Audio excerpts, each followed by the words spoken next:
आइए हम क्लास 9 के चैप्टर 3 के क्वेश्चन आंसर को डिस्कस करते हैं। हाइड्रोजन एवं ऑक्सीजन द्रव्यमान के अनुसार एक अनुपात 8 के अनुसार में संयोग करके जल निर्मित करते हैं। 3 ग्राम हाइड्रोजन गैस के साथ पूर्ण रूप से संयोग करने के लिए कितने ऑक्सीजन गैस के द्रव्यमान की आवश्यकता होगी? हाइड्रोजन और ऑक्सीजन का भार के अनुसार द्रव्यमान 1:8 है। यहाँ कह रहा है कि 3 ग्राम हाइड्रोजन गैस के साथ कितना ग्राम? 3 ग्राम। 3 ग्राम हाइड्रोजन गैस के साथ कितना ऑक्सीजन लगेगा? तो 3 ग्राम के लिए पूछ रहा, तो 1 ग्राम जो हाइड्रोजन है उसके लिए 8 ग्राम का ज़रूरत होता है। तो 3 ग्राम हाइड्रोजन गैस के साथ पूर्ण रूप से संयोग करने के लिए 3 × 8, क्योंकि एक के साथ 8, तो 3 के साथ 3 × 8, इस तरह 24 ग्राम हाइड्रोजन गैस के साथ पूर्ण रूप से संयोग करने के लिए 24 ग्राम ऑक्सीजन की आवश्यकता होगी।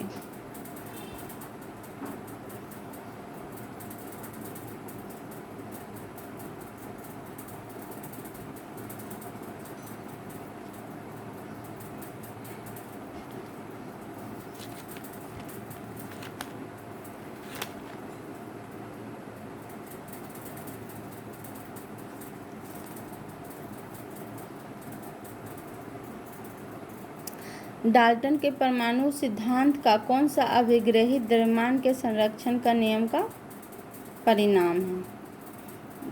डाल्टन के अनुसार परमाणु अविभाज्य सूक्ष्मतम कण होते हैं जो रासायनिक अभिक्रिया में सृजित नहीं होते हैं तथा उनका विनाश भी नहीं होता। यह डाल्टन के परमाणु सिद्धांत का अभिग्रहित द्रव्यमान के संरक्षण का ही परिणाम है। डाल्टन के परमाणु सिद्धांत का कौन सा अभिग्रहित निश्चित अनुपात के नियम की व्याख्या करता है? किसी भी यौगिक में परमाणुओं के सापेक्ष संख्या एवं प्रकार निश्चित होते हैं। डाल्टन के परमाणु सिद्धांत का इस अभिग्रहित निश्चित अनुपात के नियम की व्याख्या करता है।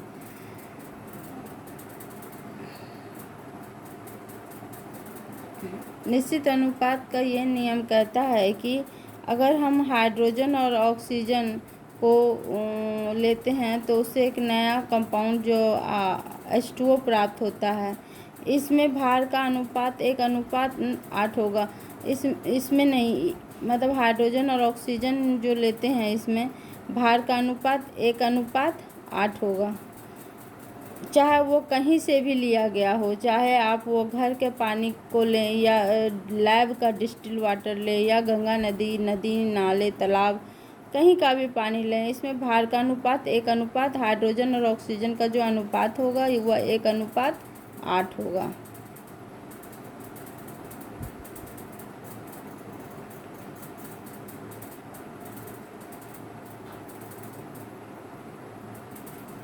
परमाणु द्रव्यमान इकाई को परिभाषित करिए।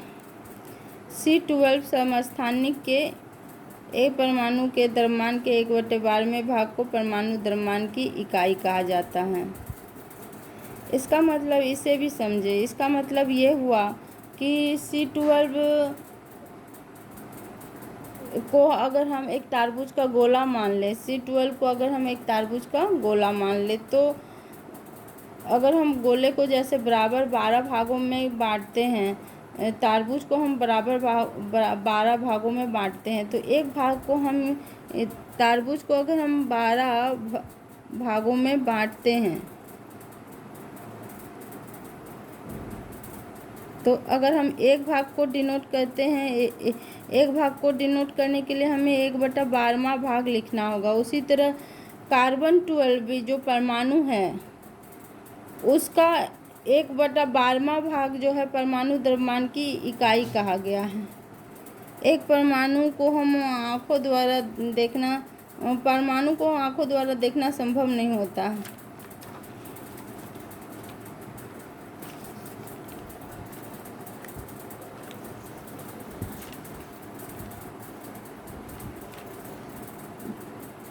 परमाणु को आंखों द्वारा देखना इसलिए संभव नहीं होता क्योंकि यह बहुत ही छोटा होता है, इसे नैनोमीटर में मापा जाता है। इसका मान 1 नैनोमीटर बराबर 10⁻⁹ मीटर होता है। आइए हम बहुत सारे कंपाउंड का सूत्र लिखते हैं। Sodium oxide Na2O, aluminium chloride. इसमें सोडियम जो ऑक्साइड है, सोडियम की संयोजकता यहाँ 1 है और ऑक्सीजन की 2, तो क्रॉस मल्टीप्लिकेशन करने पर Na2O होता है। उसकी संयोजकता, दोनों की संयोजकता एक दूसरे के साथ क्रॉस करने पर Na2O होगा। एल्युमिनियम क्लोराइड जो है, एल्युमिनियम की संयोजकता है यहाँ 3 और क्लोरीन की 1, तो इसका क्रॉस करने पर इसकी संयोजकता को क्रॉस करने से AlCl3 प्राप्त होता है। उसी तरह सोडियम सल्फाइड, सल्फर की 2 और सोडियम की 1, तो क्रॉस मल्टीप्लिकेशन से Na2S। हाइड्रोक्साइड की यहाँ संयोजकता 1 है और मैग्नीशियम की 2। मैग्नीशियम हाइड्रोक्साइड में मैग्नीशियम की 2 और हाइड्रोक्साइड की 1।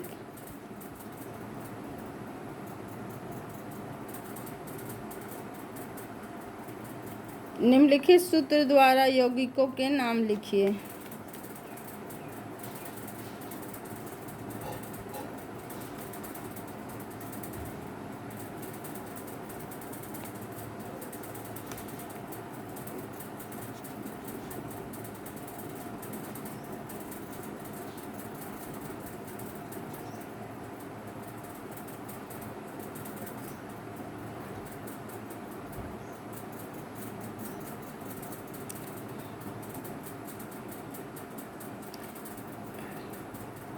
एल्युमिनियम सल्फेट, यहाँ एल्युमिनियम सल्फेट में SO4 की संयोजकता जो है, आइए हम इसे साइड में लिखते हैं।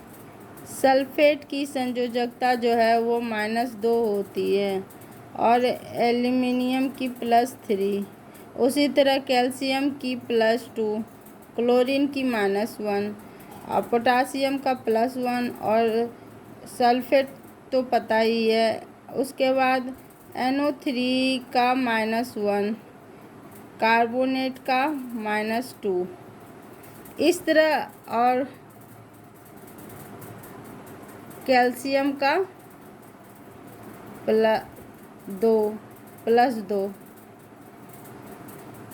तो इस तरह हम साइड में लिखे वैलेंसी को याद करके उसके क्रॉस मल्टीप्लिकेशन के द्वारा हम इसके सूत्र को लिख सकते हैं।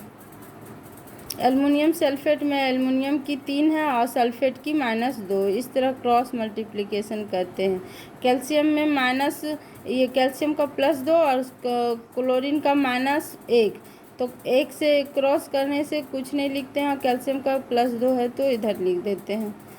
इसी तरह पोटासियम का +1 और सल्फेट का -2, इस तरह हम क्रॉस मल्टीप्लिकेशन करते हैं। KNO3 में नाइट्रेट का -1 होता है और पोटासियम का +1। Calcium sulphate, calcium carbonate, calcium का +2 और कार्बोनेट का -2, इस तरह ये कैंसिल आउट हो जाता है। क्रॉस मल्टीप्लिकेशन करने पर ये 2 कैंसिल आउट हो जाता है। निम्नलिखित यौगिकों में विद्यमान तत्वों के नाम। बुझा हुआ चूना, बुझा हुआ चूना में कैल्शियम तथा ऑक्सीजन है। हाइड्रोजन ब्रोमाइड, ब्रोमीन तथा हाइड्रोजन है। बेकिंग पाउडर, बेकिंग पाउडर में सोडियम, हाइड्रोजन, कार्बन और ऑक्सीजन है। पोटासियम सल्फेट, पोटासियम, सल्फर और ऑक्सीजन है।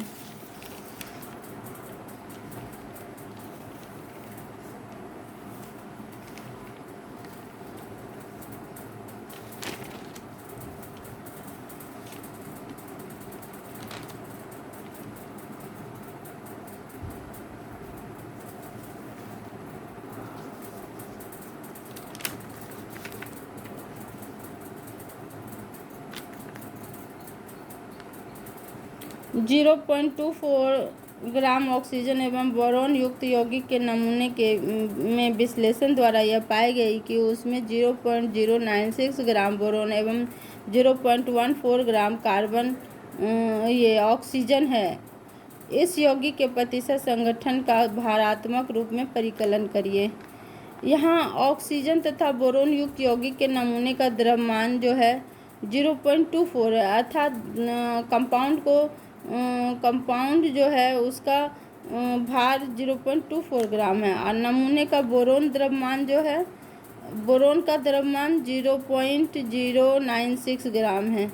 तो बोरोन का प्रतिशत इसमें जो है, सबसे पहले हम बोरोन का ग्राम में भार लिखेंगे, उसके बाद उस कंपाउंड का भार और उसे 100 से मल्टीप्लाई कर देंगे।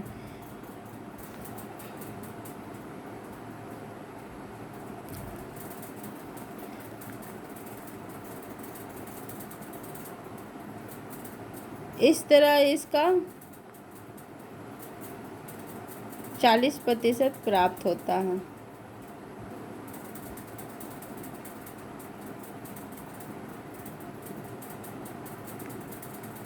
नमूने में ऑक्सीजन का द्रव्यमान 0.144 ग्राम है। ऑक्सीजन का प्रतिशत 0.144 बाय 0.24 है, और टोटल कंपाउंड का वेट 0.24 है। इस तरह से हम 100 से मल्टीप्लाई करके इसका प्रतिशत में भार निकाल सकते हैं। आइए हम इसे समझते हैं। बोरोन का प्रतिशत में यहाँ इसका डेसिमल हटाने के लिए यहाँ 1000 से इसे नीचे डिवाइड किया गया है, और नीचे का डेसिमल हटाने के लिए उधर 100 से डिवाइड किया गया है।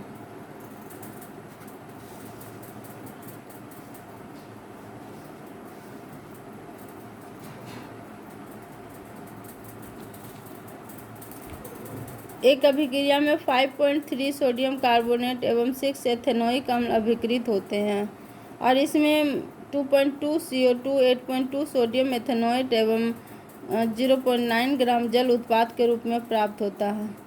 इस अभिक्रिया द्वारा दिखाइए कि यह परीक्षण द्रव्यमान के संरक्षण के अनुरूप है। इसे हम कंपाउंड में समीकरण के रूप में लिखेंगे तो Na2CO3 प्लस CH3COOH।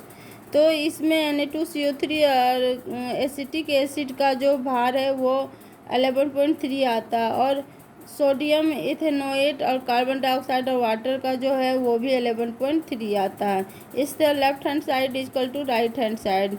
इसका मतलब यह है कि अभिकारकों का द्रव्यमान जो है उत्पादों के द्रव्यमान के बराबर होता है। यह द्रव्यमान संरक्षण के नियम के अनुरूप है।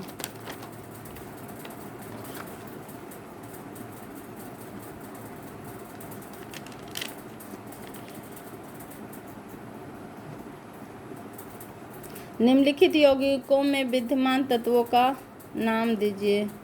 बुझा हुआ चूना। बुझा हुआ चूना में कैल्शियम और ऑक्सीजन है, और hydrogen bromide.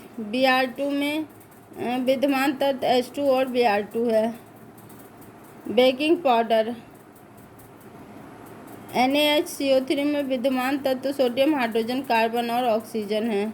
Potassium sulphate. K2SO4 में विद्यमान तत्व पोटासियम, सल्फर और ऑक्सीजन है।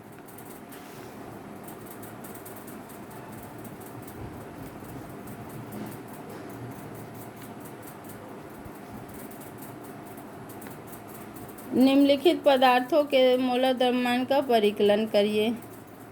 यहाँ इथाइन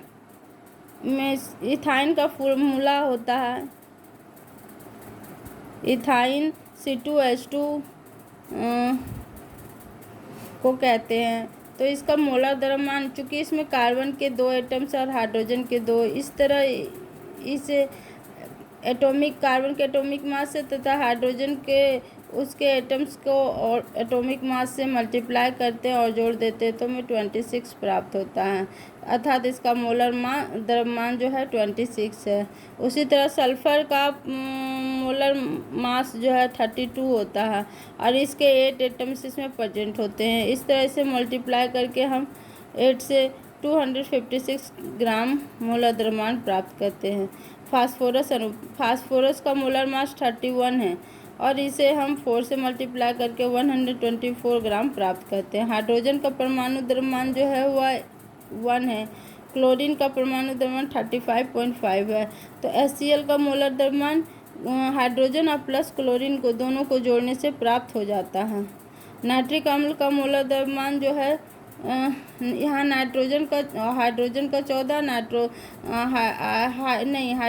1 और नाइट्रोजन का 14। और चूँकि नाइट्रिक अम्ल में जो है HNO3 में 3 ऑक्सीजन के एटम हैं। इस तरह इसे हम 16 चूँकि एक का होता है तो 3 से मल्टीप्लाई करते हैं और तीनों को जोड़ देते हैं। इस तरह में 63 ग्राम प्राप्त होता है।